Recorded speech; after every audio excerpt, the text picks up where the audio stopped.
I'd like to welcome you all to the third in a series of, I guess it'll be 5, fora that are around the state of Vermont concerning a hate-free Vermont. My name is Eitan Nasreddin-Longo, and I'm going to moderate this event. I've been doing that with the previous 2. I'm sort of the, well, we are sort of the combination timekeeper and master of ceremonies for this.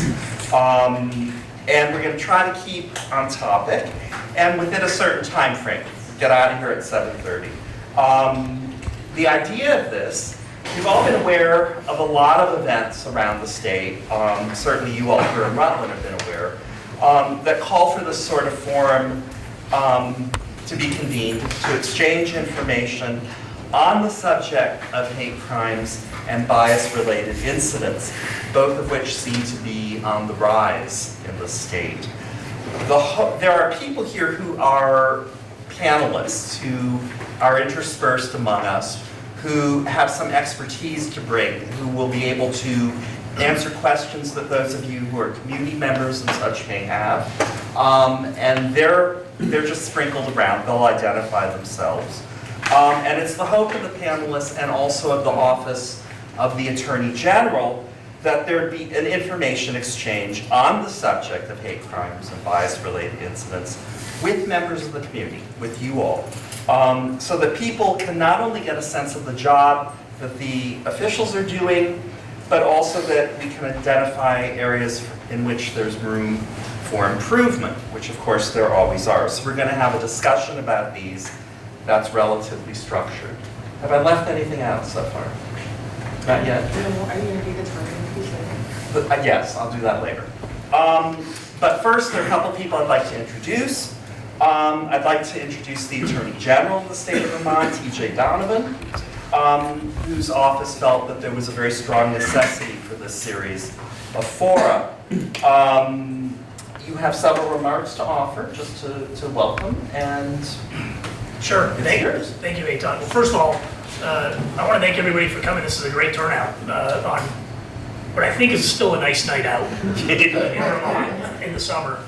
And I want to thank Eitan and Tabitha and Curtis for really help organizing this and getting the word out. And I want to thank Tabitha for insisting that we get food other than pizza. From where? What type of business? It is a locally owned immigrant business here in Rutland. People of color. I'm forgetting the name of the restaurant. What is it? Little Haveli. And it's wonderful. So thank you. If we have more plates coming, people are still So hungry. We should be here for a Please eat. my apologies. Please eat. I'm going to be brief. We're here to listen, and there's many members of my team here that I'll allow them to introduce themselves, because we want to hear from Vermonters what's happening on the ground. We can talk about the law, we can talk about the stats, and those are all real. We're going to get into those conversations. But I think what I want to know, what are people experiencing? Because we can hear what's illegal and what may rise to the level of a crime. That may get to my desk. What I'm not hearing are the incidences that are happening in the community that don't go to the police, that don't go to the prosecutor, that don't rise to the level of the Attorney General. And that's a community issue. That's the issue of hate. That's the issue of bias, of racism, of discrimination. And that's our challenge. Because we can talk about what we're going to do as lawyers in the Montpelier, that's fine. But if we're really truly going to invest in this issue about making sure that everybody has an equal chance and is defended and protected equally under the law, that starts in each and every community. And that's why we're trying to convene this and go around Vermont and to hear really from community members about what they're experiencing, because it's not going to be my experience, and it's not going to be some case that's coming up to my office in Montpelier. I don't think that's reflective of what's happening on the ground. That's why we're here. I want to thank everybody for coming, and we're here to listen. Thanks so much. thank you. Now, I'd like you all, whoever's the panel, or I know you're one. So I'm just looking going, I know there's one person here.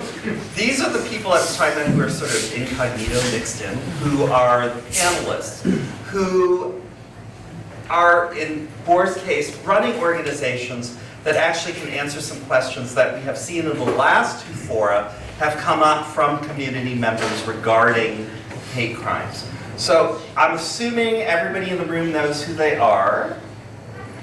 Good. Who they themselves are, yes. And Board, why don't you start and introduce yourself and talk about your intersection with hate crimes and bias-related incidents with your organization. Thank you. Thanks for having me here tonight, Board Yang. I am the Executive Director of the Vermont Human Rights Commission. And for anyone in the room who doesn't know, the Human Rights Commission is a state agency that investigates claims of discrimination in 3 primary areas: housing, state government employment, and in places of public accommodations. So I'll just start with housing first, which is we would cover any kind of discriminatory act, civil in nature. So if it's a criminal act, sometimes it can both be criminal and civil, but we would look to see if it violates our fair housing laws under the state. That would include landlord-tenant issues. That would also include neighbor-on-neighbor harassment. So anything that anyone is experiencing in terms of housing where they live, that is something that we would handle. State government employment, if you work for a state agency and you feel like you've been discriminated against at work, that is something that we would cover. And then in places of public accommodations, which is a huge area, that includes businesses, it includes schools like Rutland High School, it includes prisons, it includes roads. So the definition of places of public accommodations is very large and very wide. So yeah, I'm here to listen, but also to really answer any questions that any of you may have about the work that we do, and any other questions. Thank you. I know. Sorry, I just wanted to let people know we're trying to open this door, so if they wonder what the commotion is, that's what's going on. Okay, thanks. I know there are more of you out there. I don't know who everybody is who's here, and that's fine. Okay, yeah, he's next, but he's got a space. Anybody else who thinks of themselves as? How would they identify themselves as a panelist? You are the stakeholder of an organization. You are a government official. You are an elected official who has a stake in this. Those people are panelists. Did you want to just go around and? Sure, and then we're going to go around and Senator Hooker would be next. that would be lovely. Please. General Hooker, Senator Tom Burdett, representative from Rutland. Can I also as we go on, there's been a request if people could stand because We can see you better. General Hooker, Senator from Rutland County. Good evening, Tom Burdett. I'm the representative from West Rutland. Okay. Will? I'm Allison Knott, I'm a member of Rutland City School Board. Great, thank you. William Knott, I'm a state representative for Rutland City. Great. Rose Kennedy, Rutland County State's Attorney. Okay, Julia, wait, you got a moment. Mary Howard, state representative from Rutland City. It doesn't have to be everybody. If you're in that category, go for it. Chris Torrey, Rutland City Board of Aldermen. Thank you. Paul Clifford, Rutland City Board of Aldermen. Great. Lisa Ryan, Rutland City Board of Aldermen. And I'm Dave Allaire, I'm the mayor of the city of Rutland. Brian McCollum, Rutland City Police Chief. I'm Matt Olenek, I'm a Rutland City School Board member. Thank you. Skylar Wolf, Safe States Anti-Violence Program, with Pride Center, Vermont. James Pepper, I work for the Department of State's Attorneys and Sheriffs, and I'm also the Bias Incident Coordinator for the department. Great.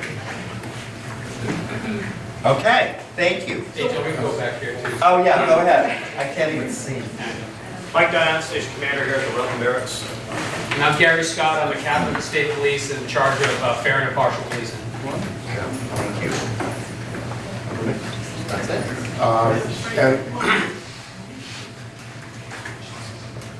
I'm sorry, I came in late, so I'm not clear on who's introducing themselves. People who are stakeholders, who are heads of organizations, that are elected officials, that are in some way in a position of leadership who are present. I'm chair of the Vermont Mental Health Crisis Response Commission. Excellent, thank you. Thank you. And your name? Oh, that's good. My name is Wilda White. I'm chair of the Vermont Mental Health Crisis Response Commission, which is a commission, a new commission that was started to investigate deaths, killings by police, or serious violations by police involving people who were in a mental health crisis at the time. And so we're charged with investigating those deaths to see what happened and how to do it.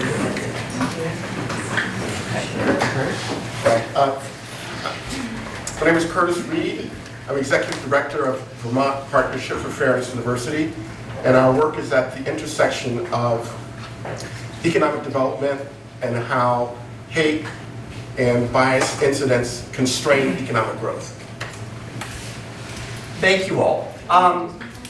No, you didn't introduce yourself. I'm Tabitha Moore. I am president of the Rutland area branch of the NAACP. Yay. Do not hang up. Do we want to take a few moments and move back here so that Make it people... more of a circle. Make it more of a circle so that people are...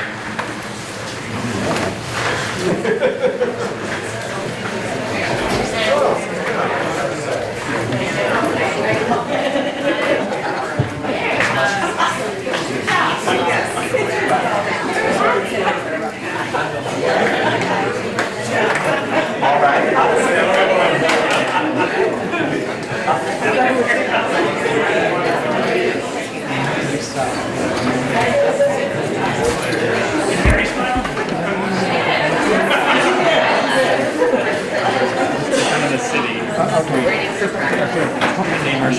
Can folks see each other? Is that any better?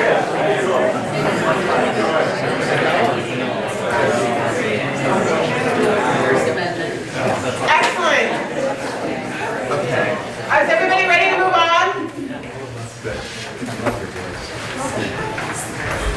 We've been throwing about the terms hate crime and bias-related incidents, and it seems important to me, given the nature of this discussion, that we clearly define what's meant by those terms.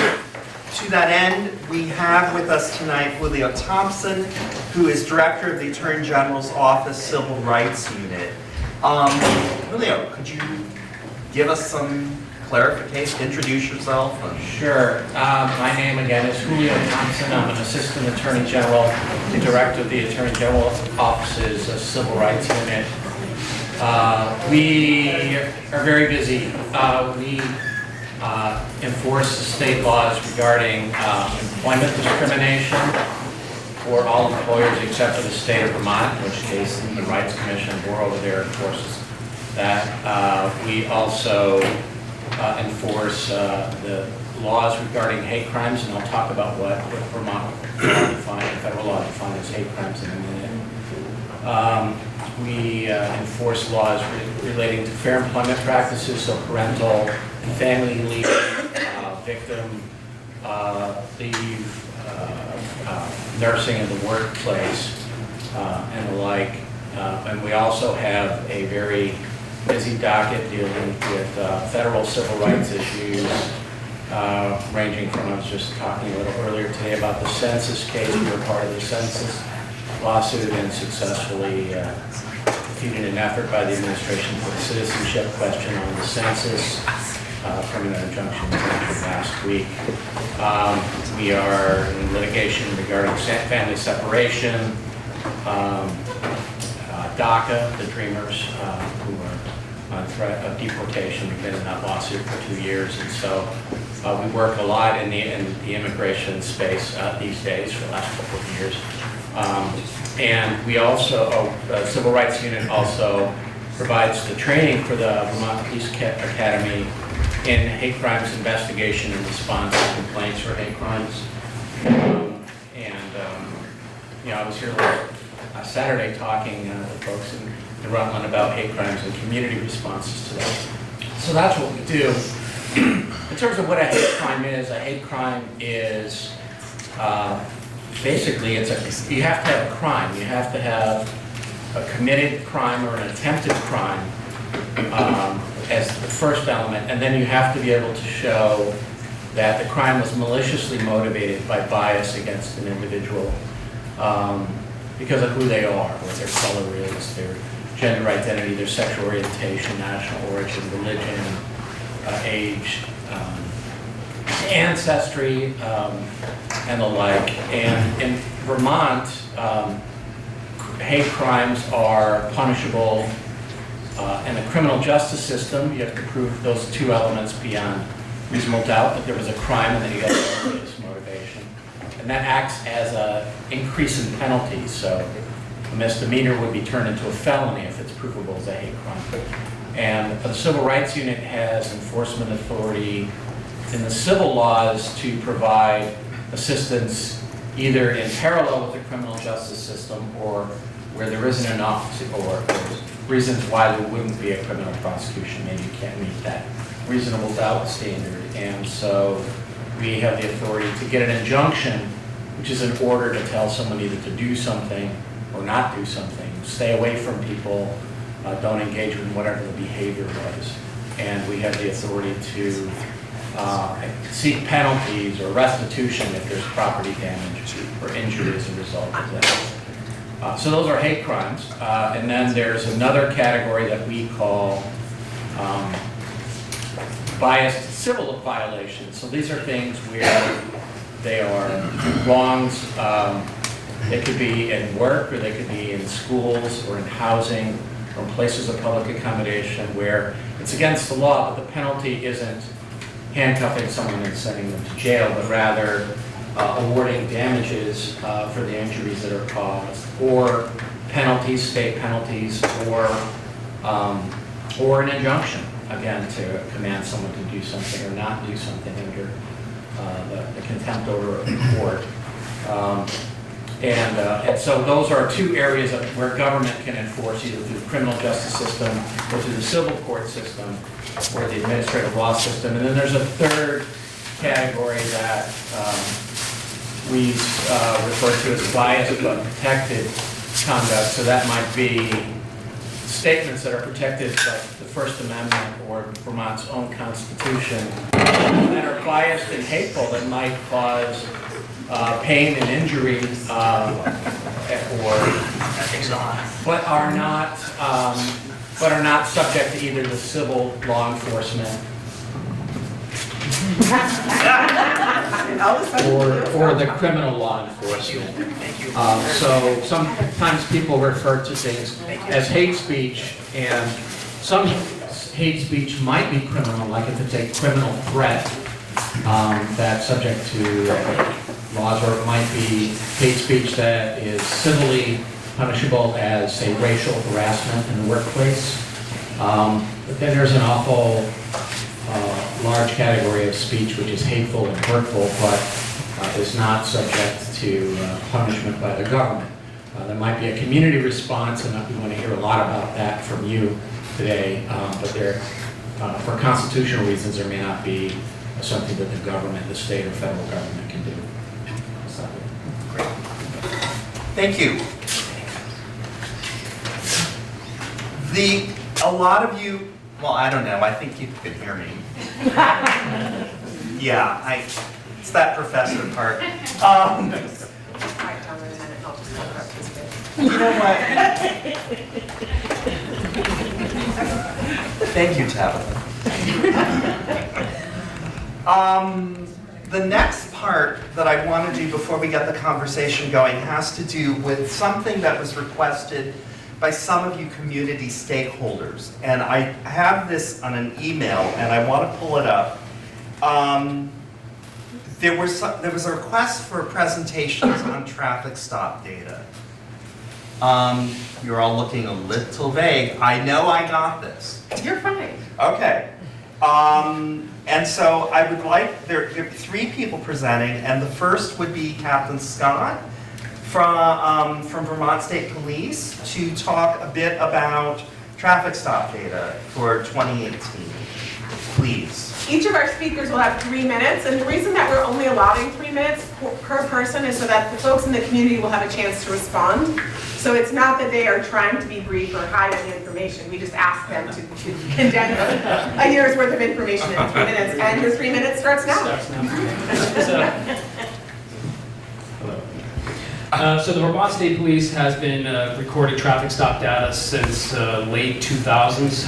It started out of an initiative that happened in the Chittenden County area, and then we voluntarily started collecting. We had a major release of it in 2015. From there, we learned a lot of errors that were taking place as far as the capturing of data.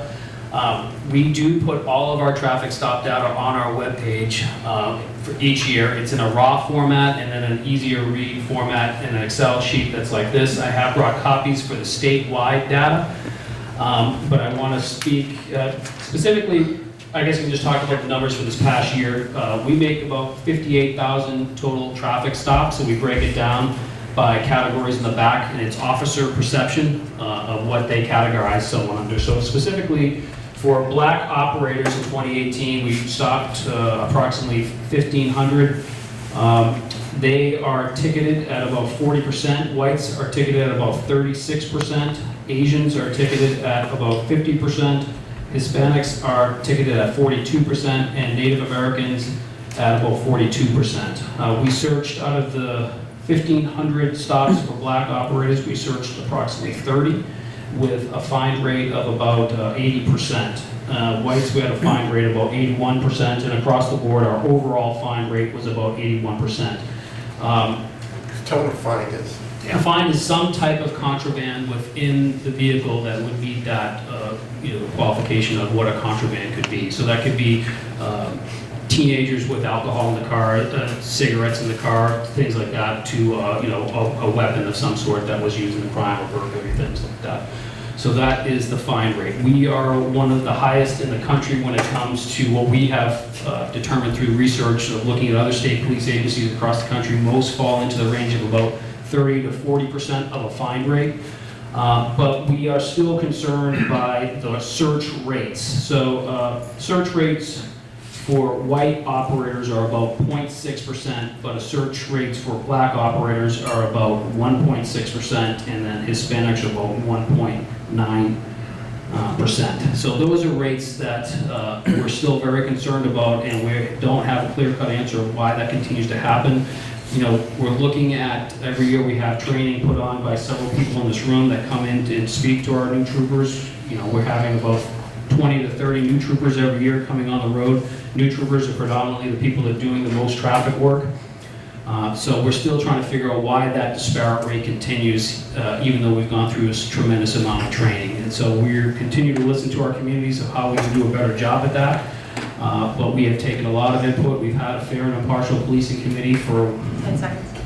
For over 15 years, and Aton is the co-chair of that, so my time's up. Well done. And the statistics, you do have those available if folks want to. I have them, And they're on the website. And Nat, Chief, yes. Chief McCollum. Thank you very much. So similar to the report that Captain Scott just mentioned, I extracted 2018 data. As you probably are aware, Professor Sabrino produced a report, I think using data through 2015, and the report was titled Driving While Black and Brown in Vermont. So I looked at similar, and she looked at post-outcome to the stop. So I focused on that as Captain Scott did. So we stopped in 2018 3,041 cars, and of those stops, 2,798 were white drivers, and only 106 were black drivers, and 36 were Hispanic. Again, this is the perception of the officer. In terms of the ticketing rate, similar to what Captain Scott mentioned, 38% of black drivers were actually ticketed, 25% of Hispanic drivers were ticketed, 35% of white drivers were ticketed. But again, if you look at the people of color who were stopped, they're small numbers. Again, 36 in an entire year, Hispanic drivers were stopped, 106 black drivers were stopped. So numbers aren't huge. In terms of post outcomes, of the 2,798 white drivers who were stopped, there were 30 searches for probable cause. 23 actually produced some contraband, and so that hit rate's about 77%. There were no Hispanic drivers searched as a result of the stop, and of the, as I said, 106 black drivers who were stopped, 3 were searched, and that resulted in 2 stops where contraband was identified. So again, numbers are very small, but looking at the percentages, 77% of those searched, white drivers who were searched, there was contraband found. 67% of black drivers who were searched, contraband was found. As I said, no Hispanic operators were searched. In terms of the percentages, again, having searched 30 white drivers out of 2,798, that's about 1%. Having searched 3 black drivers out of 106, that's about 2.2%. But again, numbers are really small, statistically probably insignificant. It's difficult to really glean much from that, as Captain Scott mentioned. One of the things that we can pull numbers from a lot of different places, but it really requires a deeper dive into the information behind the stop. What's the context of the stop? In terms of the searches, was there information provided to the police prior to the stop which resulted in the search, or was the information gleaned from the stop?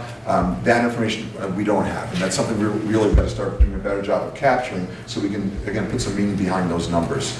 As I said, we provided data through 2015 to Professor Seguino. Numbers going back to 2016 and 17 are pretty similar to the 2018 numbers I mentioned. Overall stops, we stayed about the same, all the percentages stayed about the same over the last 3-year period, which appear to be better than they were prior to 2016. So, that's it. Thank you. Great. Thank you. And then, last but not least, Representative Burnett, I have you down for legislative response. Yes, and actually Senator Hooker is going to be joining me on that also. I'm going to move this back toward the corner a little bit because I feel funny having people behind me. So. I think that'll work. Okay, great. Welcome. I didn't know what kind of a turn. Is this on? Yeah. Okay.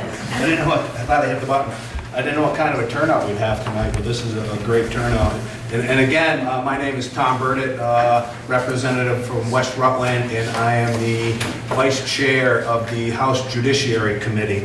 And David Chair from TJ's office asked me if I would come down along with Senator Hooker and give a little presentation on what the legislature has done over the last few years as far as passing laws.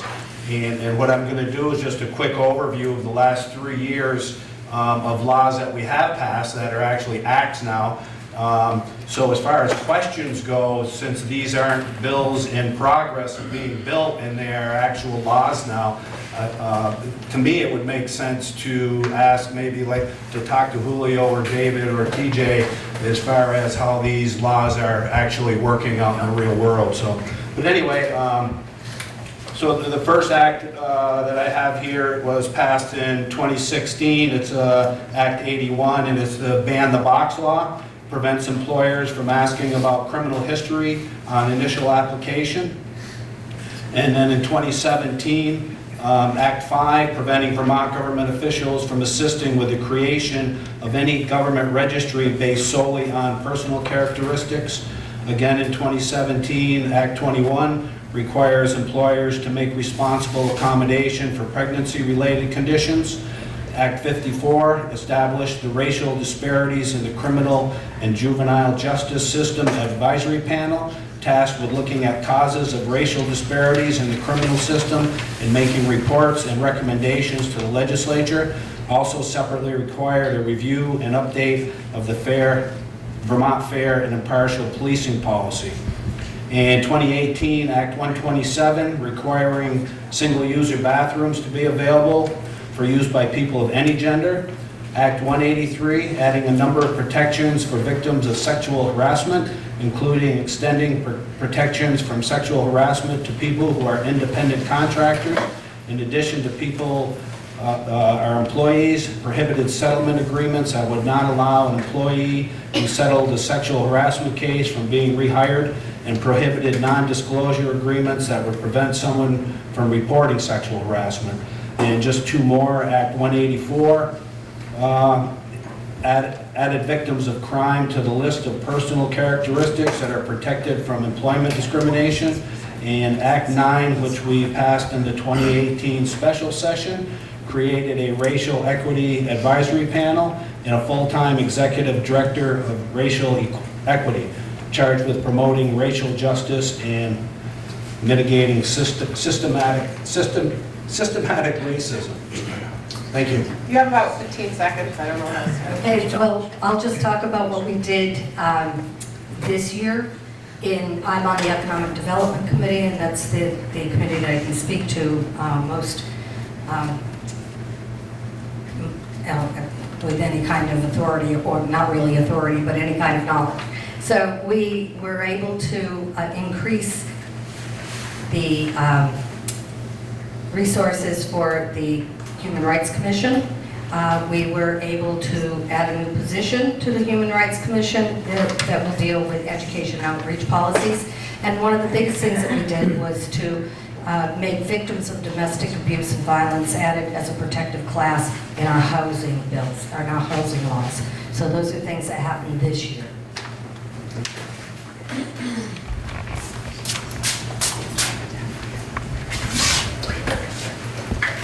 I was just doing an addendum to Susanna Davis.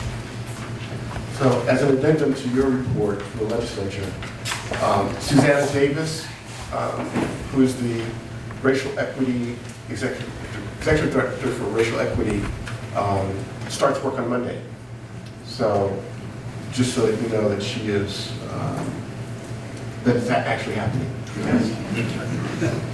One thing for folks in Rutland County to know, the Rutland area branch of the NAACP did do a breakdown of the items that they spoke about. So if you're interested to know how your local representative voted, we can let you know, because they did not all vote for all of those things. So if those things are important to you, you can look on our website and get that data.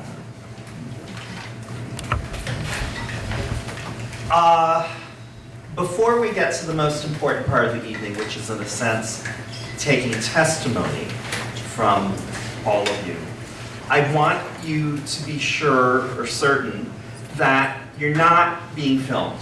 The cameras, I mean, there are a few of us over here who are, but we've all discussed this because there was some dis-ease, as it were, about being filmed, because some of this stuff is pretty raw and people feel unsafe.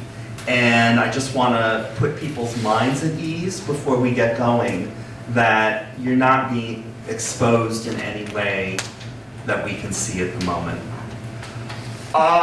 Just to clarify, I will get your voice, but I won't show your face, if that's okay.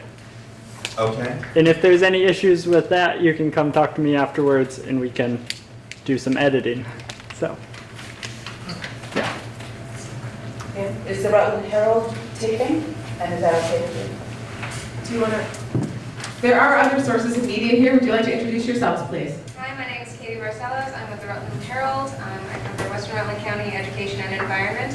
I am recording to be able to get all post clarifications correct, but I will absolutely omit any that wish to be omitted. Other? I'm Lou Verricchio. I'm with the Vermont Eagle newspaper and True North Reports, and I am recording this public forum, but I can put it on pause when people so desire. So you can ask to be put on pause. Another option is that you can just not say your name before you speak. We would ask that folks in the media also be respectful. So if there's the one, Latina person speaking, that you not say the one Latina person in the room, because that still identifies them. And if they've asked not to be identified, please respect that. Beatrice. You want me to? Yeah. So we do have someone here because we do know that this is difficult, and to speak up in this context, especially if you've been paying attention to what's been going on in Rutland County lately and some of the discourse around race and racism and bias in our area, it can be really frightening to speak up in any context, but in particular this one, particularly if you think about who may or may not be in the room. Beatrice is a member of the Rutland area branch of the NAACP. She has offered to support, so if you are speaking or you would like someone to stand with you in solidarity as you speak, she's happy to come and do that. She will place a gentle hand on your back if that is something that you so desire. She will ask you, or you can just give her one of these if you don't want it. But she is there for support. Are there any other amenities or needs that folks feel that they would like to put out there? Could you make sure people use the microphone so that we can hear? Yes. I'll wheel it around. No, I'll do it. Oh, okay. It will be wheeled around by Heather. Thank you. Thank you, Heather. As I said at the beginning, my function is to act as a sort of game show host. And between Tabitha and I, we do the timekeeping. She has a very accurate, as you've seen, cell phone. I'm also charged with making sure that the discussion keeps within certain bounds, and this is really quite important, actually. First of all, it's important for all of us to make room for each other, so I'm going to ask that we keep our questions or comments to a maximum of 5 minutes, okay? And as I say, Tabitha's really good at this, as you've just witnessed. There's another matter that we need to discuss before we get going, and that has to do with the way in which we may speak of incidents that have involved us. There are 2 main rules here. Firstly, when providing your testimony, please do not include the names of specific people. Say, for instance, the people at establishment X, or a white male yelled racial epithets at me, but not John Doe sent me to Jane Doe's office where I was given a 3-day suspension. Okay? Further, please refrain from making accusations about specific people. Say, for instance, I believe that I was given this detention because of my race, but don't say John Doe is a racist. So we'll go around. As I say, giving everyone 5 minutes to speak, and then if there's a need, we can go around for a second round, or until the conversation organically comes to an end. If any of the people who I was calling loosely panelists have something that they can add in the sense of answering questions or such, you guys get about 2 minutes to fill that in. So, here we go. Who'd like to go? Is this working? Yes.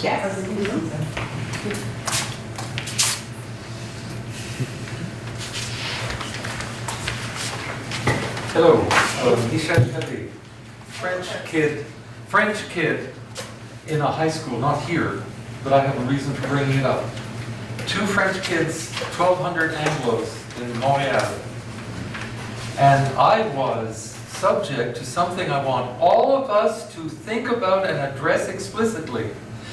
Not just explicit bias, it's extremely important that we all discuss, stress, and fight implicit bias.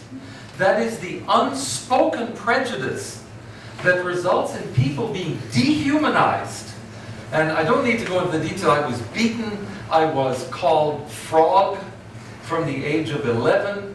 I was called fag and fairy and queer from the age of 11 because I didn't fit the prejudices and assumptions about what normal little kids are supposed to do. So I carried poetry. I played chamber music.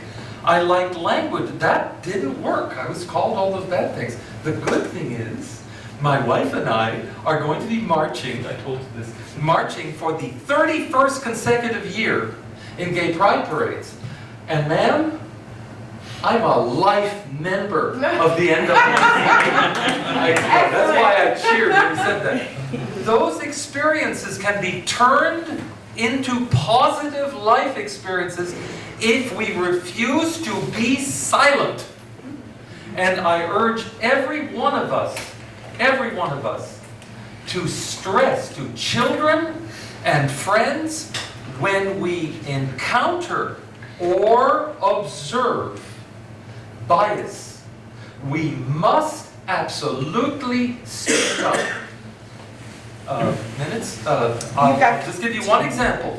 I'm in the gymnasium changing room, and these 3 gigantic football players are talking horribly about women. I'm a member of the National Organization for Women for 10 years. You know, I mean, I really believe in this stuff. And they were saying horrible things. And I remember thinking, oh God, I'm going to get the fecal material punched out of me. But I went up to them and I said, excuse me, but how would you feel if your mothers, grandmothers, daughters, wives, and girlfriends were being talked about this way? That's just one example of bias, in this case, spoken bias. They hadn't even thought about it. They apologized. Maybe speaking out had an effect. And that's it. I just wanted to tell us all, speak up, resist. We will not be silent. I vote. Yeah, I think it's the best thing forever.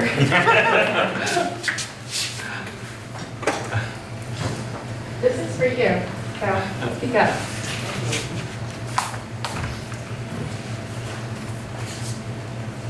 So I came here tonight to talk about a group of people who are never considered discriminated against because they're so visible and the discrimination against them is so accepted in our society. We are the people who are most likely killed by police. Can you play closer? I'm sorry, I interrupted you. Hold it close, really close. Okay, is this better? Yeah. All right, so we are the people who are most likely killed by police. We are the people who have the highest rates of unemployment. We are the people who die 20 years prematurely. And we are the people that are just routinely disparaged in the media and in popular culture. And those are people who've been labeled with a mental illness. We are so invisible that we weren't even invited to this forum. I'm a member of so many groups on the margin, which is why I'm here tonight, because I'm black and they got invited, and I'm gay and they got invited. But people with mental illnesses or labeled with mental illnesses are never invited, and we are dying in the state. And I want to bring awareness to that. I know that specifically, we're not supposed to name things, but we go to places of public accommodation and we're told no praise is allowed. I've reported this to people in authority and they've done nothing about it. People go to job interviews and they have to, they ask what their disability is, they say what their disability is, and the people say, oh, are you hearing a command hallucination to kill me right now? And so, this is a form of bias, and I think the most painful piece about it is that we're invisible and it's accepted.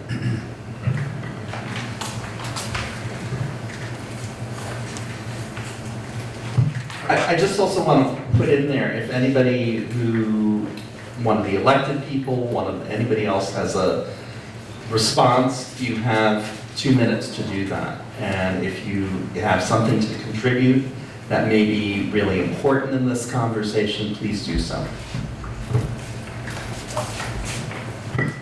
Hello, I'm Marina Brown. I wasn't going to speak at this forum, but it seems appropriate.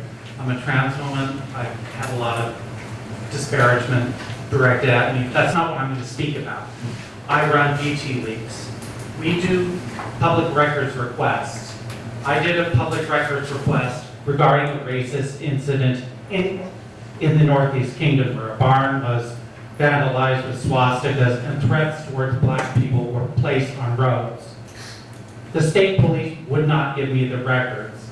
I finally had to hire a lawyer, and the lawyer got records. They were so redacted that we couldn't find anything about it. The lawyer appealed that for me, and we finally got a highly redacted copies of this report. State police need to do better. We should not have to fight to get reports about bias incidents. I did a public records request regarding the Rutland High School controversy about the Black Lives Matter flag. For months, I was talking with the Rutland High School lawyer. It's dropped. I don't have money to hire the lawyer again to fight Rutland School Board to release the emails, some of which are on private email client, email servers, as well as the school's stuff. Vermont needs to do better. The Attorney General is here. Our public records law is a disgrace. You have to enforce it by lawsuit, and most of us don't have the resources to do that. We need an ombudsman to deal with this. Bias will go hidden if we can't get the records released.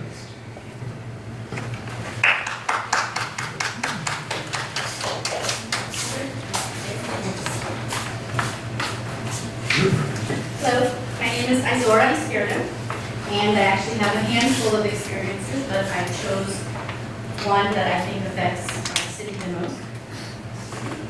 So I'm going to read some quotes. Some of them might be a little delicate. I'll try to keep it as true to the quotes and skip over some hard things. I'm discussing, I want to bring to light a white supremacist group that we have right in downtown Rutland. And these are some of the teachings that they give on a daily basis. Martin Luther King was filled with every evil spirit there is. All manner of evil filled that man. It is horrible that someone would rise up to abolish slavery. What a marvelous thing that blacks could be brought over here to be slaves, so that we could be found worthy of nations.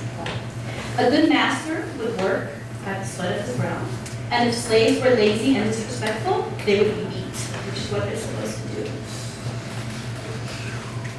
The politicians and Martin Luther King have taken the provisions away. Servitude was the only way that these people would be worthy of nations.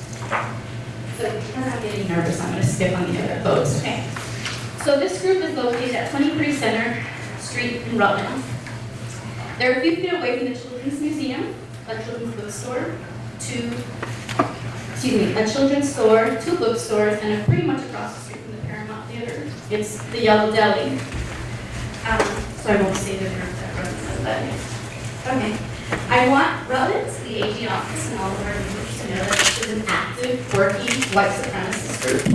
They're mostly known as a cult, and I think people just sort of write them off as this weird, hippie religious group. I have a family member who's been recruited by them. It's been 4 years in the process. And I dug deeper, and just recently he confirmed that they are a white supremacy group. They do share the same teachings that the KKK, Ku Klux Klan, right, a white supremacy hate group. They say that they offer love instead because they offer the opportunity to join them and form equality. So they actively recruit. They spent 4 years trying to get me and my kids to join them because my husband was more vulnerable. He's in. His ex-wife is a woman of color. He has a mixed race daughter. He still has trouble. He shows up crying. It's a tough thing. I have a son who is 21 years old who went in there to eat with his schoolmates. And when they found out that he was my son, they sort of laid back. But they did the same tactics. And people are eating there. There were people that were standing next to me at the Black Lives Matter event while I was standing in front of the business talking to their leader. They walked in to have a sandwich. They don't know that it's more than just a cult. They teach every morning this story from the Bible, the story of Noah. So one of Noah's sons is cursed, and one isn't, right? So one son is the father of, and all of his descendants are people of color.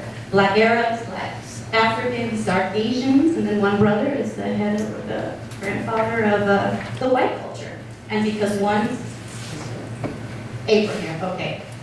So yeah, so in order for people of color, me, his ex-wife, my children, to have salvation, we are supposed to serve the white man. And this teaching happens on a daily basis. Because of his illness, he's really unable to lie, so he comes over and he shares these things with us. So I want Rutland to know, because we're relocating, because I miss being around different people. Okay, and it's been hard. I had to choose one experience, and I'm sharing this with you because we have people that go and have lunch there that are unaware of this. And it's not right. They're a beautiful restaurant. They're right in the middle of our downtown. I went to the chamber didn't want to hear about it. So if we're trying to break these white groups, these white hate groups up, this is a white supremacist group. Even if they offer love, they're still a white supremacist group. And they're here in our city. And people are having lunch there. Thank you. Okay. Is this on? All right, are we on now? Yeah. So, in response to you, in Brattleboro, we ran them out of town about a decade ago. Okay? They tried to set up shop in Brattleboro, they tried to set up a bakery, but our community said, we will not support economically a business that espouses hate. So it's really about a community response. We also ran Home Depot out of town as well. So it's really up to folks in Rutland to decide to spend your dollars someplace else, and they will dry up, shrivel up, and go away. I invited them here this evening because they are very willing to talk to anybody because they believe since they offer a door and an opportunity for equality that they're okay and they can show up. So, Thank you. I think one other thing that you can do in addition to your dollars is if you have municipal leaders that you know go there, right. Encourage them not to. Right. So that's what happened as I was standing there. Thank you. Thank you.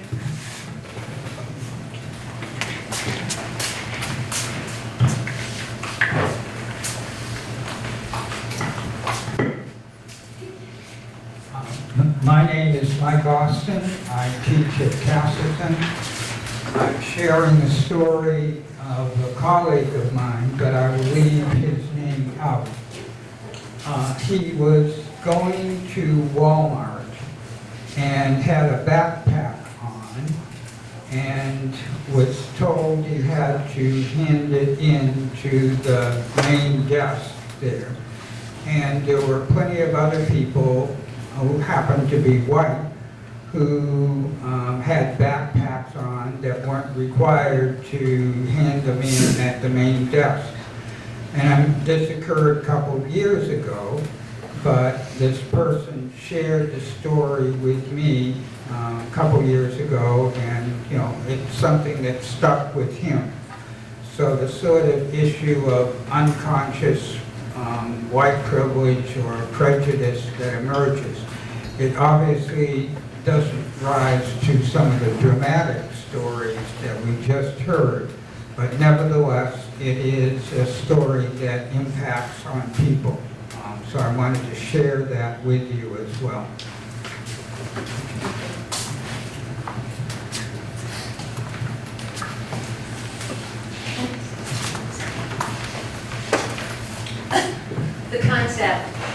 The concept of standing with someone is something that we have established in the communities of women of color.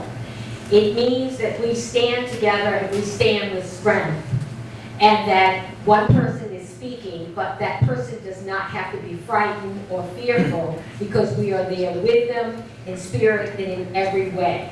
It is the concept of every woman or every particular person of color. We are standing on the shoulders of the other people that came before us. And whenever I stand, I always make a point when I am going to say something. I put my foot down hard because I want to remember all of those strong people that went before me that faced things that I am standing here, and this is the reason I'm standing.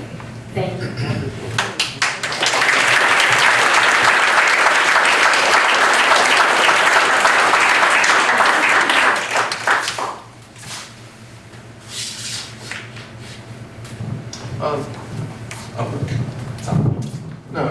I just want to hear stories and experiences from folks who have skin in the game. Literal? Literal and figurative. But the voices of folks of color that are in the room, voices of parents of children of color in the room, parents who have either adopted or had in residence in your homes, students of color. Would love to hear from you. On that note, please speak, because if you don't, the people in this room who believe this isn't an issue will go back on Facebook and talk about what a non-issue it is. And we've had that. And we also understand trauma tourism and the idea that you have to put yourself out there, that you have to bleed and tell your story over and over again to get people in power to believe you. How problematic that is. It is very problematic. The fact that I continue to tell the same stories over and over again, that women of color, that people in other marginalized communities, people with mental health disabilities, continue to have to say our stories because people in power won't believe us. And if we don't speak, they don't think it's a problem.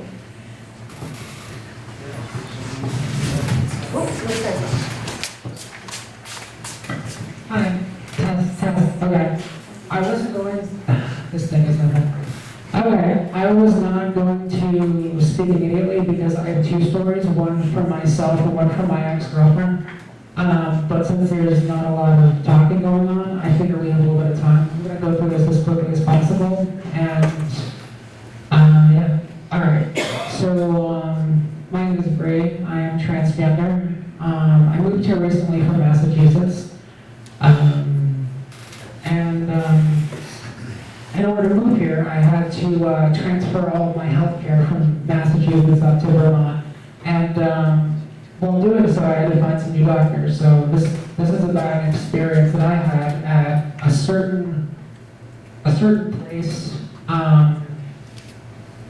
It's like I really do want to say who it is because that lady did, and I feel like they are that bad that they deserve to be called out. Why do you have to say this? Yeah, why are we protecting the people who are hurting us? The notion of slander, and we have to be attentive to that. Okay. Slips out. So if I'm not here to speak for justice, where do I speak for justice? You can say the name if you want to say. Speak out. I'm just going to say the name. All right, so in the fall of 2008, I was referred to Claire Connor at Community Health Centers of Rutland Regional Chipper, CHCRR. I have the rest of it, but I guess I got cut off.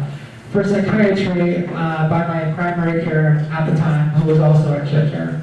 The first and only appointment, after I already explained to her that I am transgender, born male, but identify and prefer to be called female, she consistently referred to me using male pronouns throughout the meeting. When I confronted her on her transphobic and abusive behavior as incorrect, she continually tried to shrug it off by not acknowledging anything I said to her regarding her inappropriate and abusive behavior.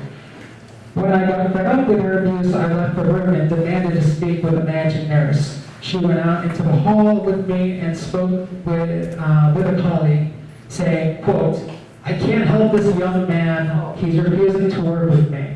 Clearly, looking at me, this definitely fits. Regardless though, I shouldn't have to look the part. People should be respectful of other people.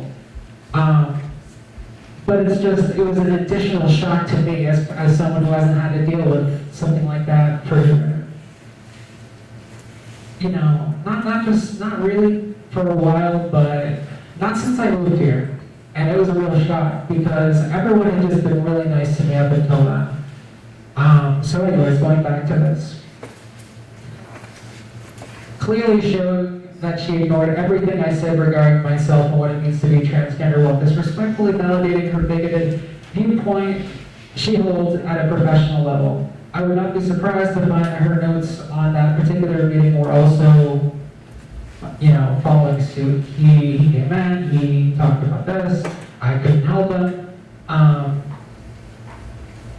The managing nurse that I did talk to said that I should probably see a different psychiatrist. That is really helpful advice.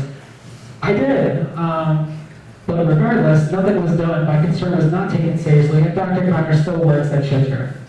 So there's a problem with that.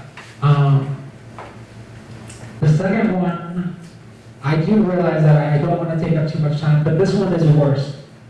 I got it late because my ex-girlfriend, who was also transgender, came up here and visited me during the summer.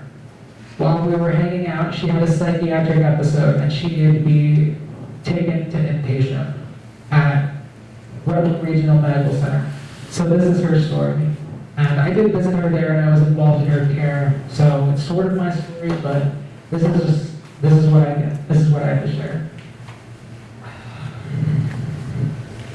In the summer of 2008, my then 22-year-old girlfriend, who was also transgender, went inpatient at RRMC and was admitted into their in-building psychiatric care unit. While there, she was continually referred to as her birth name, despite the fact that she had legally changed her name. Thank you. Legally changed her name to a female one, and was denied any transgender care, including her hormone replacement therapy, that she went into the hospital already prescribed by a Medicare doctor. She was told by a psychiatrist who oversaw her care, I do not know the name of this psychiatrist, but I wouldn't have a problem saying it because this guy should be practicing medicine, in my opinion, oversaw her care. He insisted that she wasn't transgender, that she was a man, that she needed to detransition. This is clinical psychological abuse. And transphobia at its worst. Sorry, I lost my spot. Imagine being locked in a prison deprived of any care for your medical condition and ultimately lied to and misdiagnosed by healthcare professionals. It's extremely invalidating. This is all despite the fact that like she wasn't diagnosed by some small town doctor. She was diagnosed by who's his name? 15 seconds? 15 seconds. That's not the name of the person who diagnosed her. Okay. To sum it up, she was not allowed to have her hormone replacement therapy. She got worse there. She put in requests to be transferred to Brattleboro Retreat, which is actually LGBT positive. That was not allowed. She wasn't allowed to take care, to choose her own care. Her parents were, even though that she was 22, that doesn't make any sense, that's not legal. And, Sorry, time? Yeah. Thank you. I'm sorry. I'm sorry.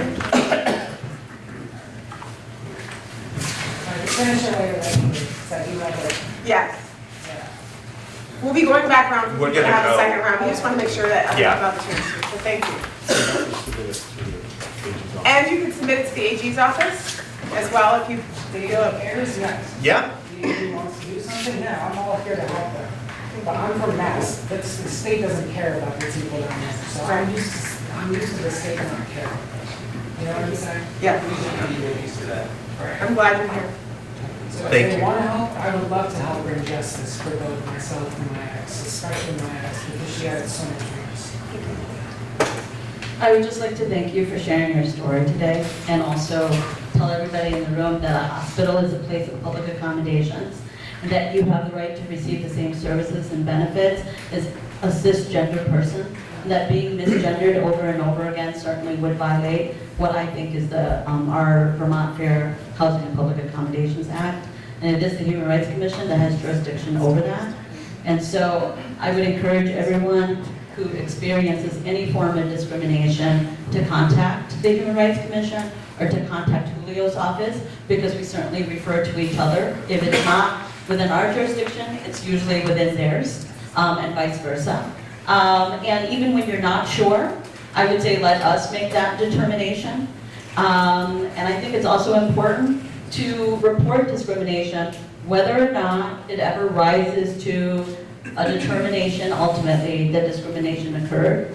Because when we report discrimination, we inform our governor, we inform the attorney general, we inform our legislators who are here in this room that discrimination is still very prevalent in our community.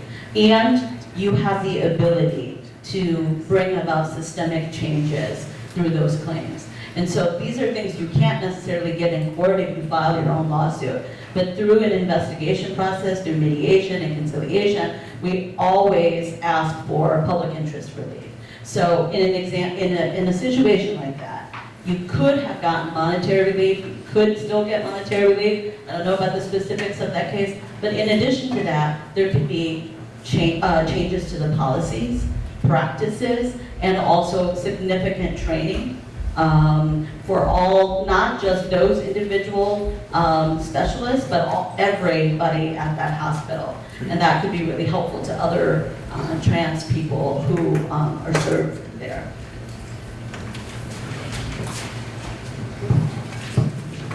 There's also someone behind you from our MC's diversity committee who left that diversity committee meeting to be here tonight, so it will get back if you'd like it to. We have a student who could not be here, a student of color, who would like to talk about their experiences as a student of color in our local schools. I have to try to FaceTime them, so pray for me. Okay, here we go. There's FaceTime video. I'm so sorry. And we're good. I don't know. That works, yeah? Can you hear that? Yeah. They were just texting me. Hello. Hi. You're on with about 60 people, so it's up to you. If you want to say your name, you can. You don't have to, but you're on to tell your experiences as a young student of color in one of our local high schools. Okay, so hello. I'm Maurice Eldermore, her daughter.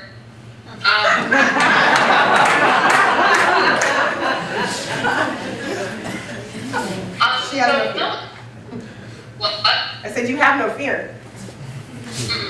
Absolutely. So, at Mill River, it's been kind of like an up and down experience.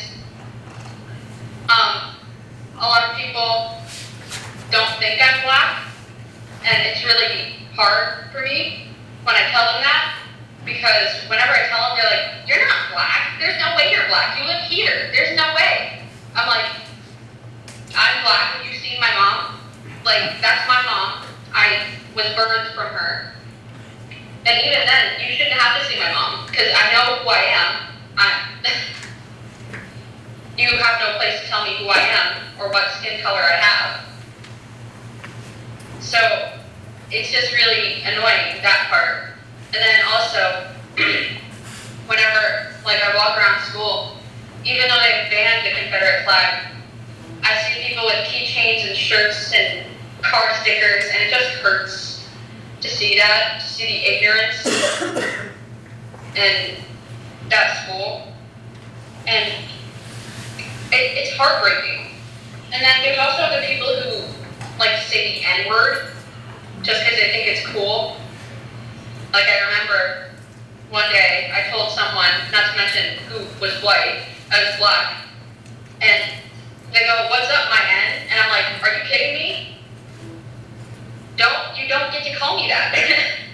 You don't get to call me that.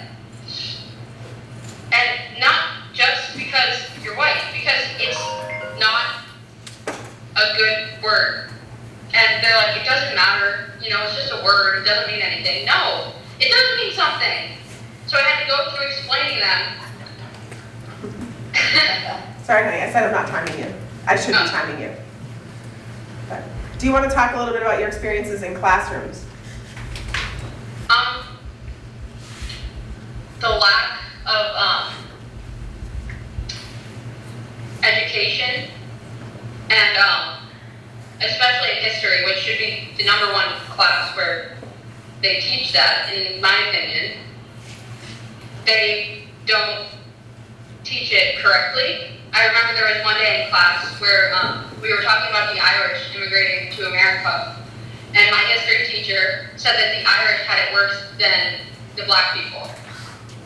And I was like, "At least they had jobs." And he was like, "Well, they didn't get paid." Neither did the black people when they were being enslaved. But you don't talk about that.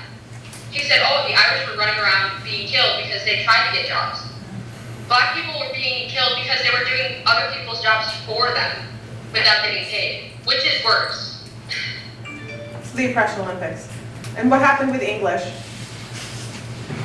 Oh, in English class, there was a book. We had a choice between reading Romeo and Juliet by Shakespeare or a book written by an African woman about her experiences with racism. And I was like, I really think we should learn about this racism because there aren't enough classes, or there aren't any classes that we get to learn racism about, even though, like, there's more votes for the other book. And I said, it's really important that everyone knows about this, especially in a state like this where there's no, what's the word I'm looking for? I can't remember the word. I'm blanking.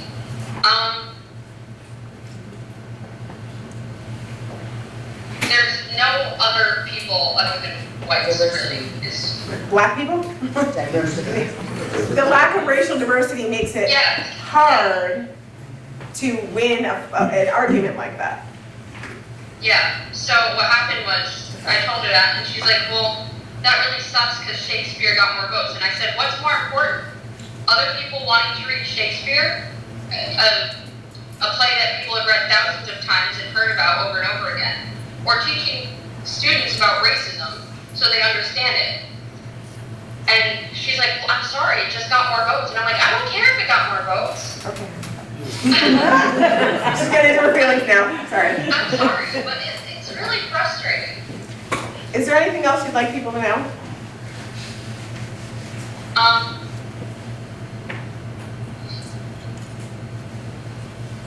I don't know. Okay. Thank you, Mayor. Thank you. All right, thank you.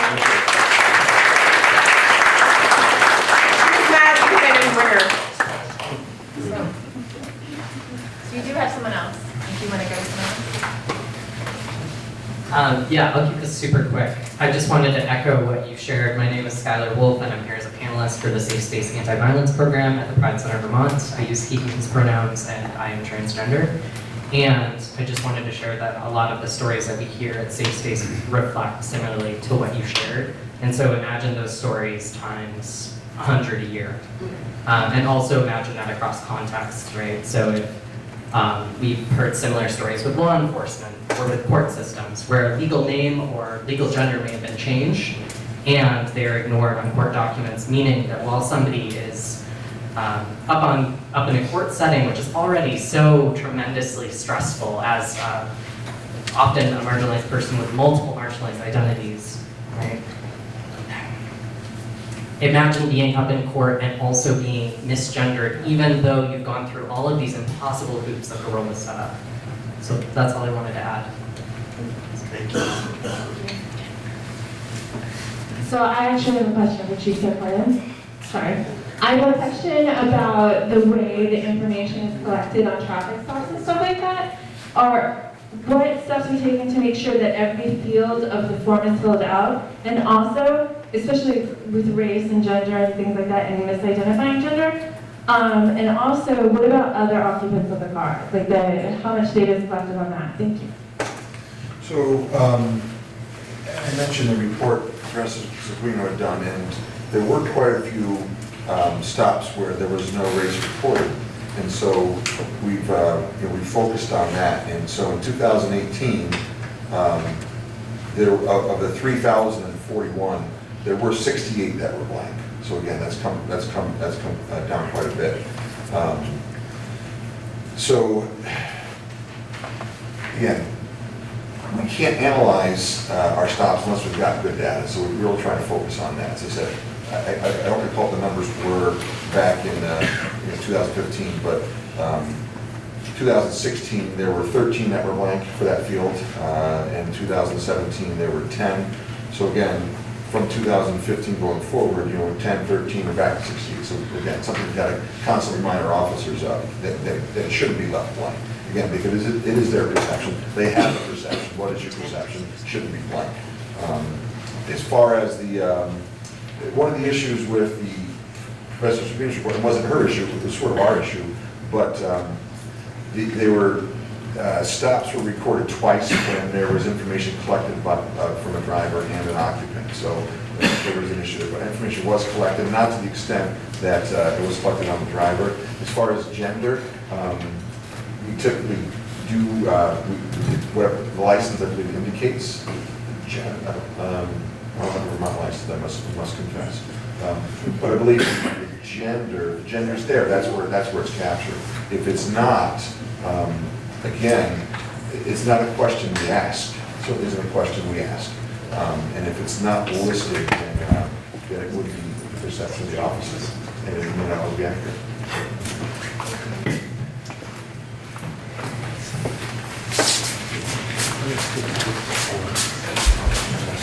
Why are your officers not reporting race?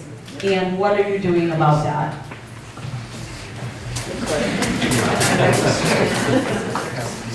Well, as I said, when we provided the data up through 2015, I don't recall the numbers, but there were a good number of stops where it wasn't recorded. So again, that was through 2015. In 2016, as I said, of the 4,215 stops, there were 13 where race was not recorded. In 2017, there were 10, and of 3,568, there were 10. As I said, in 2018, there were 68. So again, with those number percentage-wise, in 2016, no, percent, was 13 out of, as I said, 4,215. And with those numbers, it would suggest that it was an oversight.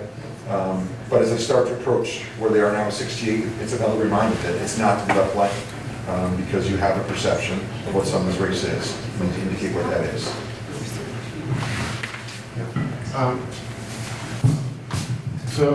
Captain Scott, would you just do a quick review of how many of the 58,000 were not properly marked in terms of race? So we have a very extensive auditing system that happens every quarter for the state police that goes out to all 10 of our barracks. So we have less than a 0.05% error rate. And usually when we find the errors, it's related to commercial motor vehicle stops where the ticket is issued to the company and not the operator. So that is where we see the data collection is missed sometimes, because the trooper issues that ticket to company X and then fails to get the operator's information. And that's fewer than 100 tickets in a year. So how we do our audit process is we have a person that looks up every time an officer makes a traffic stop, there's a radio log that's put out for that. The auditing process starts there with every radio stop, then it moves to see if there's a ticket that is filled out for that stop, and then for the next part to make sure that when they find that ticket that matches up, all the fields are entered in. If those fields are not entered in, then it goes back to the trooper to put everything back in.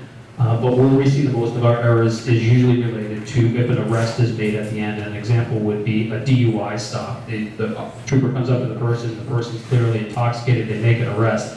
A lot of times they fail to issue a traffic ticket or a warning in that situation because they make an arrest. We now have learned from our mistakes of the past 4 years. We have a form that they fill out to capture that and go back to it as part of the process. So again, it's training the admin staff up front to make sure that when cases come through, that all the boxes are checked off. So we have seen tremendous success through having quarterly audits and then pushing that back, and as the troopers learn, they're getting better and better at it. So our data quality is getting better every year. Thank you. Chief, I'm going to put you on the spot to contact Vermont State Police, because they've got this down cold in terms of making sure the data is properly collected and analyzed. Because it's 0.05% error rate out of the 58,000 tickets or stops.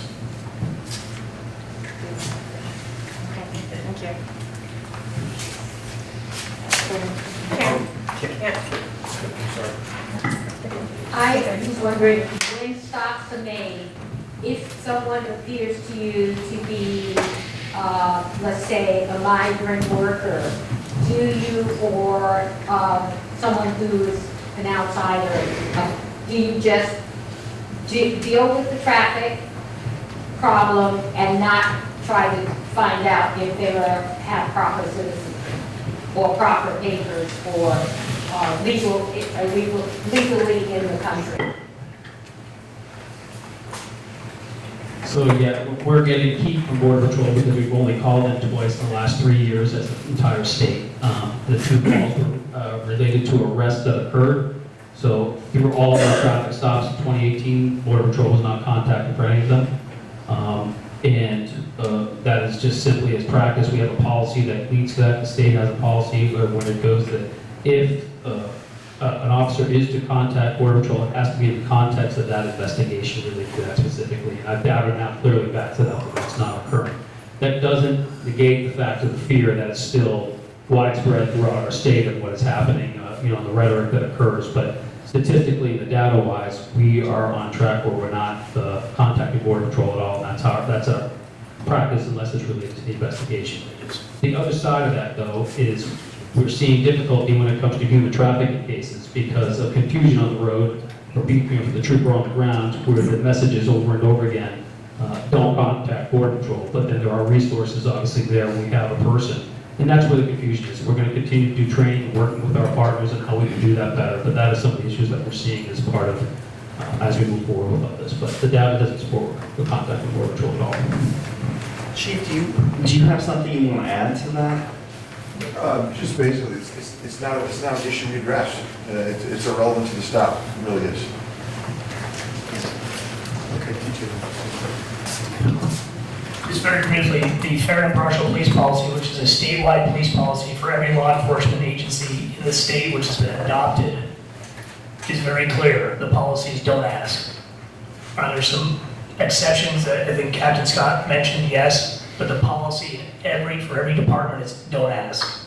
Because I get stopped, nobody's asking me where I'm from. That's the rule in Vermont. So that's the policy, what's the practice? I think you heard Captain Scott.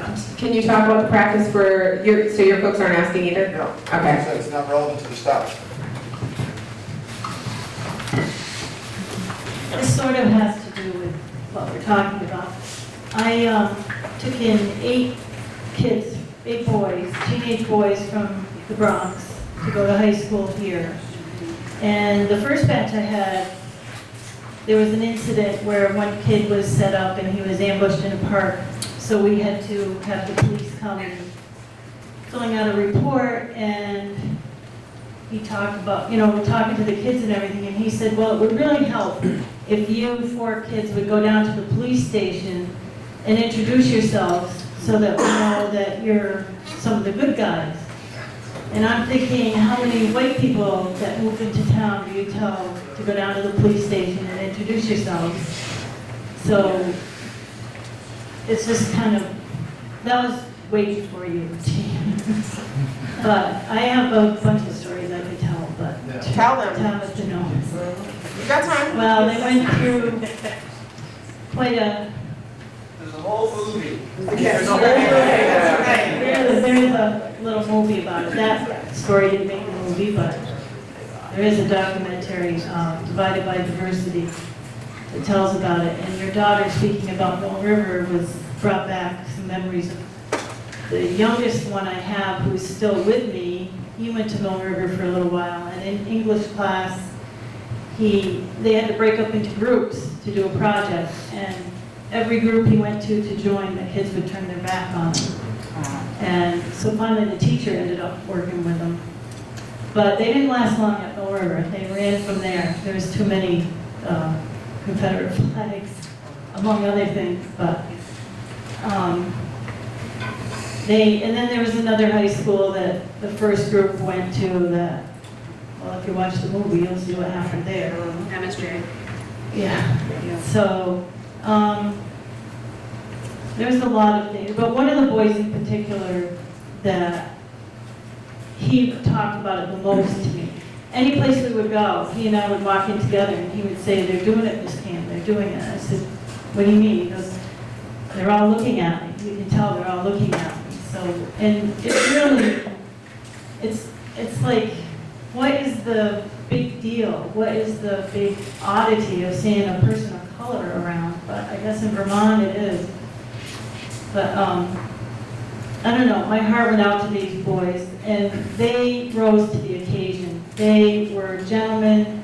They just conducted themselves very well.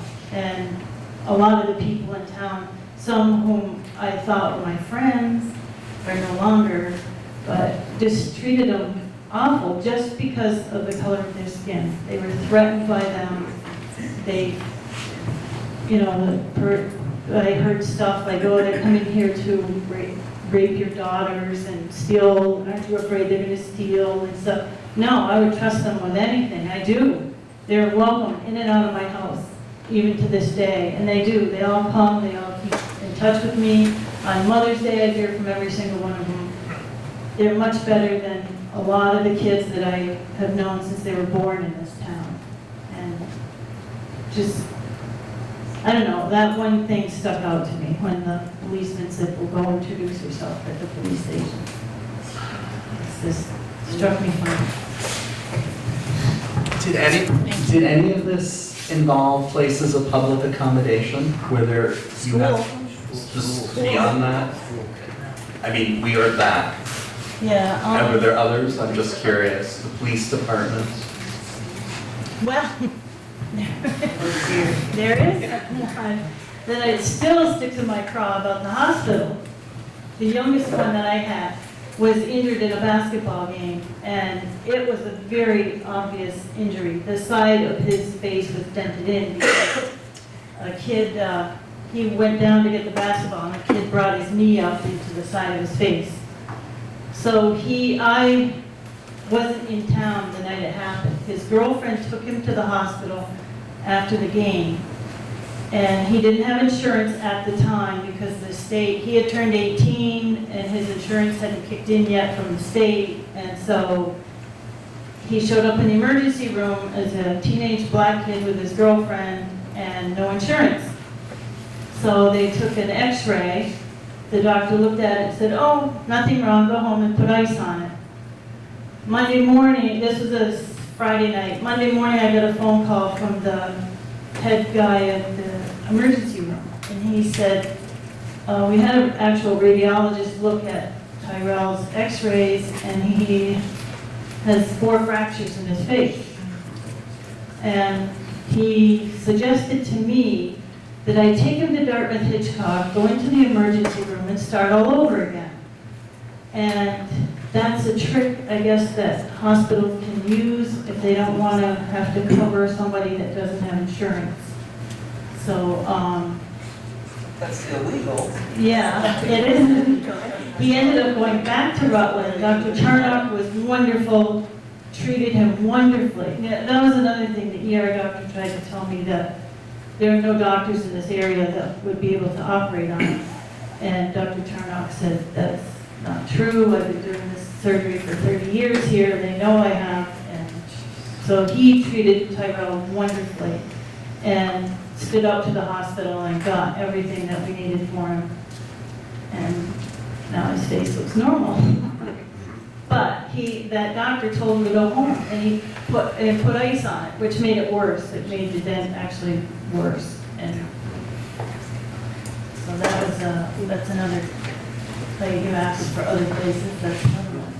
Thank you.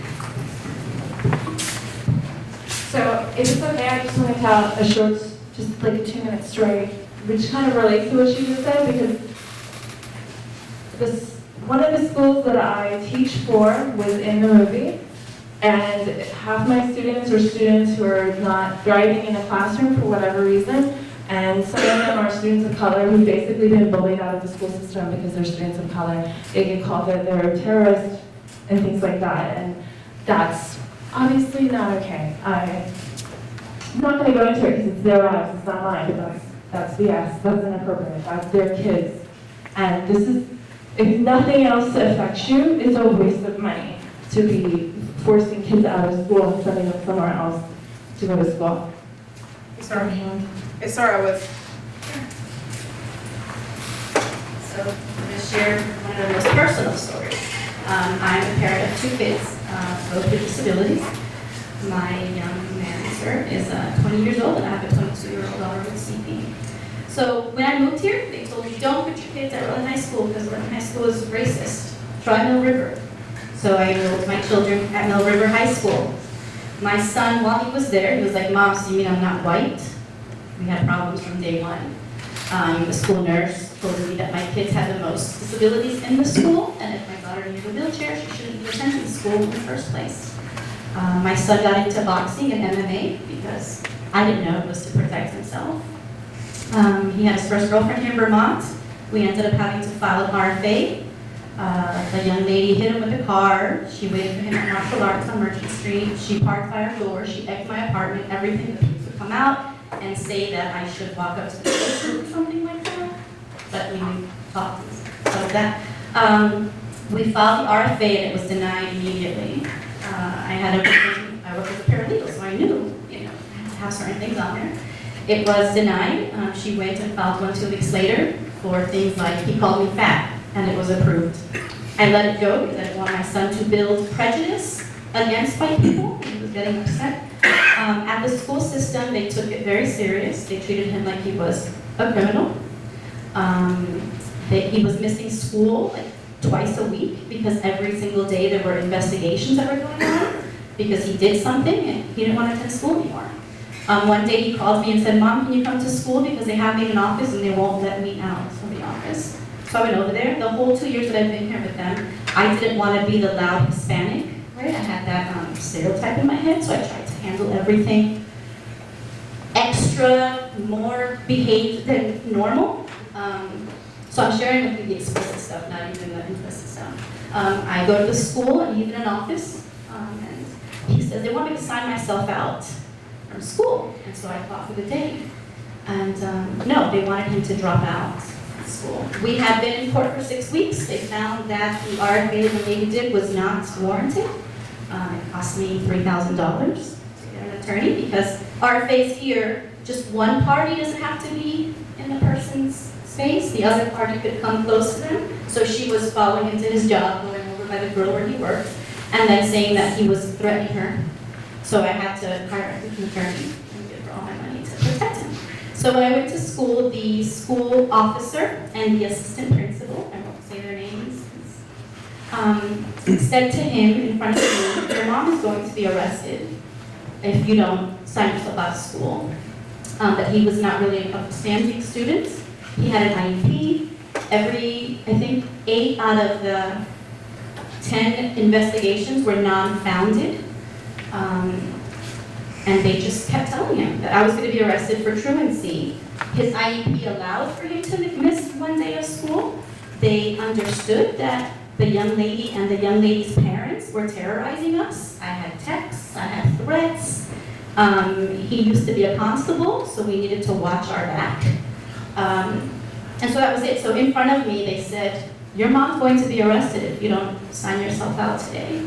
And so he was bullied into withdrawing from school, being a high school dropout. The first thing I said when I went there, I said, please, let's get him with a guidance counselor. Tabitha was our guidance counselor, to prevent dropping out because he found out that Vermont is the whitest state and he was worried about that. And sure enough. So after he dropped out of school, he went to his girlfriend's prom here at Rutland High School. They have to fill out a permission slip. The first one was lost. He filled out another one and went to prom. And he called me from prom. 6 officers, 4 Vermont State Police escorted him out of the prom because he was not an upstanding student and he was a high school dropout. So he was not welcomed at the prom. I didn't think to tell him that he should have kept his confirmation with him in his pocket because he shouldn't have to do that. One of the officers grabbed him by the arm and escorted him out and his girlfriend, and they surrounded him outside until her parents came to pick her up. So this was last year. I had to sit down with the chief this year because he said, well, if these officers are going to give me a problem, then I'm going to commit suicide by cop. So on New Year's Eve, I was in Bennington, and his girlfriend called and said he's out there looking for an officer to commit suicide by cop because he derailed, right? So, because he wasn't healthy, it was too much. Now he's a loser, now he's a high school dropout. And thank you, Chief. I had to contact the police and tell them that, please, my son is ill right now. He doesn't have any weapons or anything. So the tipping point was making the mistake of putting him in Mill River, having a teacher tell him that he needed an N friend in Vermont in order to make it. He called me that day. I did call and say, this gentleman said this. I was brought into a meeting at the building by CCV, and I was told that that teacher was dying of cancer, so he was not going to be removed. I had to deal with it. My son got up and said that, so in Cuba, Cuba was the last country to release their slaves, right? So my parents, my mom's Cuban. So my great-grandmother is a freed slave. So he's very proud of that story. He thought that was really neat. It was neat history. So he stood up and he said that to his teacher. And he said, yeah, I recommend you an N friend. So this is what my 20-year-old went through, and today we deal with him being ill because of it. Thank you.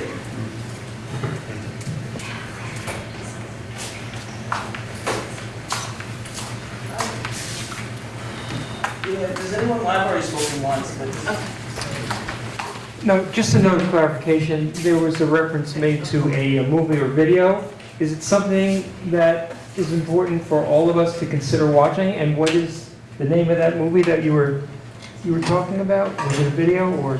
Divided by Diversity. Okay, thank you. By Dwayne Carlton. I think it's in, You can get it on you go to YouTube. PBS Okay. website, I think they have So it on YouTube. Okay. I'm always at mixed feelings about Vermont. I came here in 1976 and to go to college, and it's changed so much, and I give it a lot of credit for that. And I've lived all over the world. But I have to say, one thing that's been bothering me a lot here in Vermont is I serve on a lot of commissions. And anytime I mention how my race affects my thinking, or if I say something that is about how a particular policy affects me because of my race, and I'm always shut down. And I'm shut down in this way. For example, one person said, no, that's not true. So I'll tell my experience of being a black woman. No, that's not true. I have an aunt who's black, and she never told me that. And this is a white person saying this. Or I'm interrupted, or you're just not allowed to speak, or you're minimized. You know, you're put in a box of you can only speak on this particular issue, and of course we're not going to listen to you. And when you try to engage around race, people just, they get defensive. They think you're being confrontational. And I think it's just because people are really unfamiliar. It makes them uncomfortable. And one of the things that I would love to see is that if we're going to have commissions or public citizens serving on them, there would be some kind of training where people get a little more comfortable hearing experiences that are not their own, and validating, just listening, and accepting that, you know, there's some experiences that you simply cannot have because you haven't walked in the shoes, and that perhaps you could, listen and believe, and hold two competing thoughts in your head at the same time. But I find it to the point where I'm just not even going to bother with these commissions because it's so, I have found it so dehumanizing and demoralizing. But it's not a decision I make lightly. It's not even one I want to, but it's just become not worth it to be objectified and dehumanized.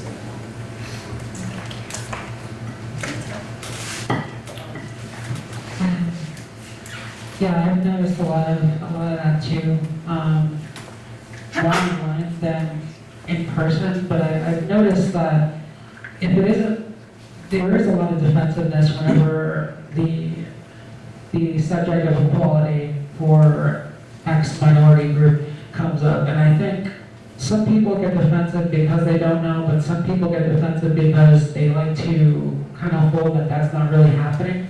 Or like, well, it's not that bad. I think this is just one person. It's not really widespread, but like we do have the facts. We do have the statistics from these groups. You know what I mean? So just echoing what she's saying, that it'd be nice if others were more open and accepting of our unique perspective and experiences.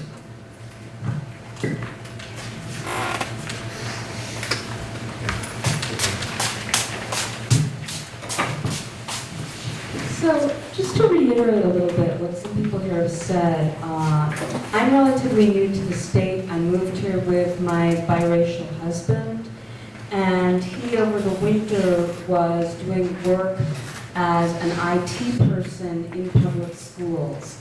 And he needed to come here to Rutland in order to get fingerprinted so that he could go into public school buildings. And he came home with the document that he had to bring to the schools to show that, or to the people who were supervising him, to show that he had done the fingerprinting. And he looked at it, it had all been filled out, and the person had asked him his name and asked all these questions, but there was a box for race and it said unknown. And the person had not asked him the question. And I mean, just the sense of erasure that this person is, as you were saying, too uncomfortable to bother to figure out how to make that real. And while they're doing that, they're causing the erasure of someone else. And just having some consciousness around that, I think, is really important, not only for public officials who are working in those jobs, but for the community at large.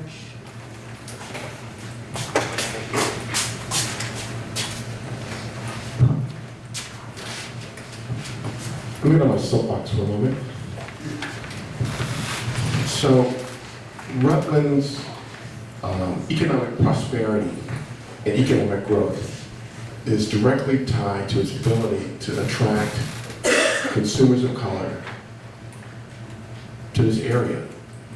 And if the narrative is that this is a place where hate thrives, then you can expect your economic prosperity to tank. So, every sort of incident that happens has a double effect. The first of which is, it says to, and this is in our schools, it says to students of color, there's not a place for you in Vermont when you grow up.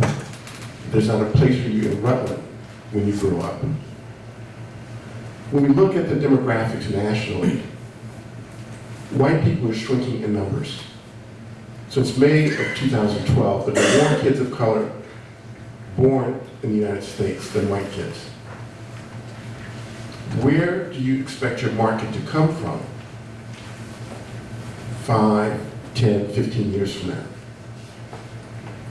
So if you're not addressing issues of hate, racism today, you can kiss goodbye your future economic prosperity and growth. So, I'm bullish on Vermont, but in order for Rutland to step up to the plate, it needs to do something radically different, both in the schools and in the business community. There's a new site on the Vermont African American Heritage Trail right here in Rutland. So those busloads of little old ladies from South Carolina, when they pull into town and they see the Confederate flag flying, they're going to say, we should have stayed in South Carolina. We're not going to spend our money in Vermont. Because flying a racist symbol is bad for business. And it's incumbent upon white people to challenge and engage other white people not to do that. Because it's at your own peril and in terms of being able to attract black and brown tourists, outdoor enthusiasts, college students, and most importantly, entrepreneurs and venture capitalists. of color. There's a whole body of folks of color with dollars that are looking for a place to invest. Why shouldn't Rutland be that place? But it's not going to be that place if the signature of the town is one of hate and racism. So, I'll step off my soapbox. I'm glad you were there. Let's give you on it real quick. The number of complaints that we receive from the NAACP, the number of people who call us monthly wondering about Rutland County. Should I move here? What are the experiences of people of color? It's not looking good. And when they're looking on Facebook and they're seeing our elected officials and some of the comments that our elected officials are making, they're like, they call me and they're like, what is that? I'm like, I can't tell you. It is what it is. So if you're listening to Curtis, even if you as a human cannot understand this concept of racism, hopefully you can understand the economics of it. We have about 4 minutes. Is there? Okay, it's going to be, let's try to, get the people who have not.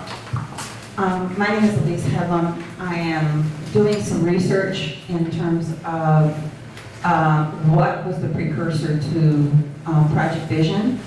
And one of the questions I've been asking people in various positions around the city is, what is the impact of race on housing? What is the impact of race on policing? What is the impact of race in the schools?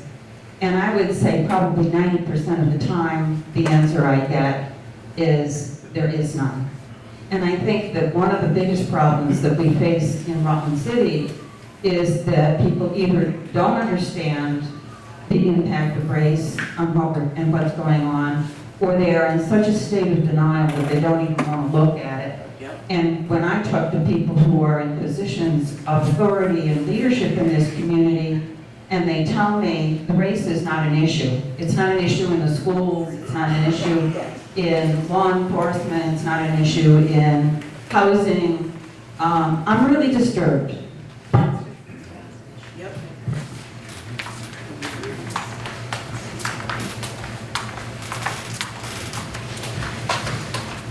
I have a really brief question for Chief Cullen, which is that traffic stop data available on your website or easily accessible by the public? It's not right now. We do provide it to a crime research group, who's really the repository for municipal agencies statewide, so it's not on our website right now. It's not in the format that, but I will work with our analysts to put it in the format where we can put it on our website. We had conversations today about being a little more progressive with our social media and our technology. Chief, do you have a community, what is it, like a fair and impartial policing committee? We don't have a committee per se in the city. We do have a police commission in the city who really provides oversight of the department.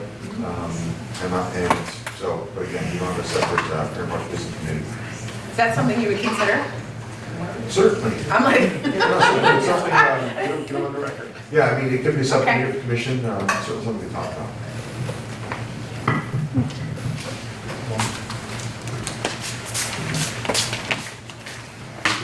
I have to apologize, I will misspeak. For those who know me, say I misspeak, that's what I do, table worker. By way of story to what you had just said, Curtis and Tabitha, I think we have to help our elected officials understand more, right? So it's hard to learn if people are feeling attacked, and so it's how do we help people learn those pieces, and by way of story of just that, the mistakes that I've made. One of the pieces that hasn't come up here at all was the issue we had around our refugee resettlement a few years ago. And sitting on the Board of Aldermen and those who were here then can recount the hours that we sat there and listened to people on, everywhere tell us what was wrong with us for the decisions we were making, whether it was, this, that, or the other thing. And one of the arguments that I was making in support of refugee resettlement was the economic development one, that we need more people here. As well as, that I want my kids to grow up in a diverse society, right? I grew up in family housing on the campus of UNH, and visiting professors were there, and everybody is just, wide variety of people. And so I benefited from that a lot. And so I wish my kids had that experience. And so what's one of the arguments that I would make for refugee resettlement? But I was also arguing, saying that we needed refugees to come because we had low-skilled jobs that we needed to be filled. And a few weeks into it, I started thinking to myself, well, I've learned about Syria before. I know that Damascus is an incredibly developed culture and it has all sorts of amenities that we would like here. And I realized that that was that implicit bias piece coming through. That I was saying, the people that'll come will be low skilled. Oh, and why? I don't know why, but I checked myself at some point. But it took me saying that, and it took me reflecting, and it took me talking with people to really understand what I was doing and what I was saying. And so I changed my arguments, obviously. But I think we need to allow room for people to grow, and we need to help people grow, and we need to provide the environments, the ways to do that. The trainings that were happening here, I think, would have been helpful, and I hope that maybe this is an opportunity to bring them back. Thank you. The most powerful argument for attracting a diverse population. In 2012, the economic census, for every 100 white adults over the age of 18, 14 out of 100 were business owners and hired people. For folks of color, it was 23 out of 100 were business owners and were hiring people. So where do you want to dip your economic line in terms of attracting folks here? So when you make the decision, you're like shooting yourselves in the foot. But if what you really want to do is mount an effective economic strategy for this region, then you need to totally rethink what your expectations are. And if the money is not enough of a motivator to change your behavior, then you're doomed. The learning curve is really about how do we grow our economic pie locally or regionally. And that needs to be the focal point, at least in my opinion. And there are other folks in the room who have social and moral arguments for paying attention to diversity. But our work is about how do we grow the economic pie, and the most effective way of doing that is paying attention to who's your market, where's your potential market, 5, 10, 15 years. We're in year 16 of a 40-year strategy to move Vermont in that direction. There are other places which are moving at a much faster pace than Rutland, because they've accepted the challenge of changing behavior, changing their idea of where the market is, and they're going for it. So when Rutland decides to wake up, give us a call.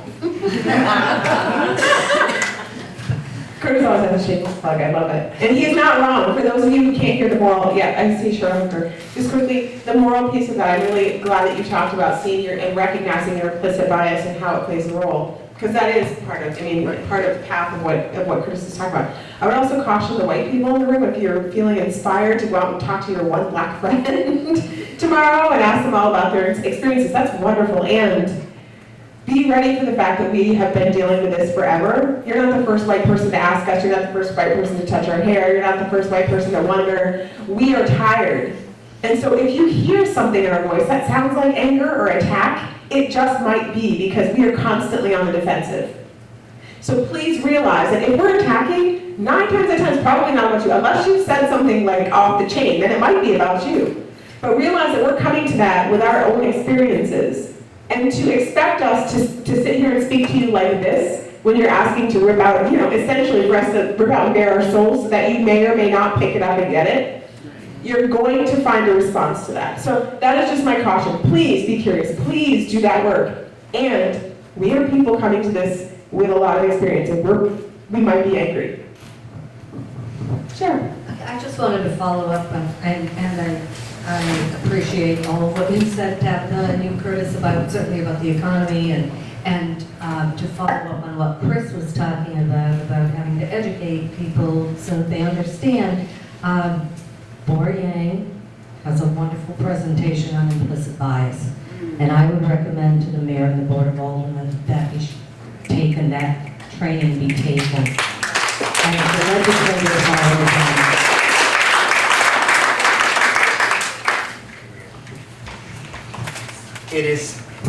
It's past 7:30, and, oh right, I'm plugging t-shirts for the NAACP that are out there. They are on, do you want to do this? Okay, hold on. We are selling NAACP shirts because that's how we fund ourselves. So please buy one, $15. We take Venmo, we take cash, we take credit, what are they called? The checks. We'll take credit cards too. Now that we've been thoroughly morally compromised, there's no really good way to draw this to a close because it's not closed. It's just not closed. I'm moved by the pain that has been expressed in here this evening. And I don't even know what to counsel, except to continue this kind of conversation. I just don't see any hope unless people are talking. I was terrified by the posts that were up on Facebook 3 days ago, 2 days ago. People threatening the possibility of riots simply because people are saying, don't hate me because I exist. Shameful. Just shameful.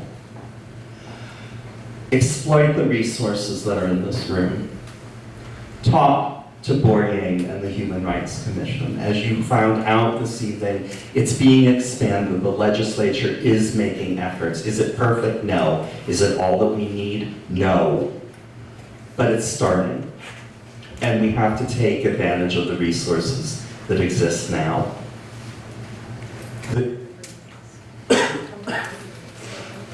Yes, the member meetings for the NAACP. That would be a really good place for people to go. Trainings are all free. Trainings are all free. She's in my ear here. I can't help it. Taking Tabitha out for dinner.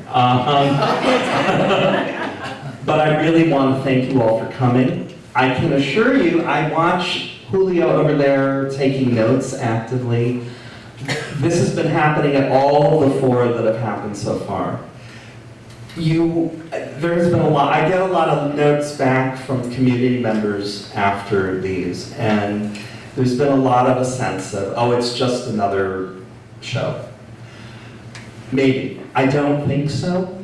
Possibly because I'm implicated in it as the moderator. I don't want to believe that. I don't think it will be. I think we've got some people here who are really, really serious about making sure this stays in front of the people who can do something. I guess we have to stop despairing. I'm saying that to myself, I guess, as much as I am saying it to you. Thank you for coming.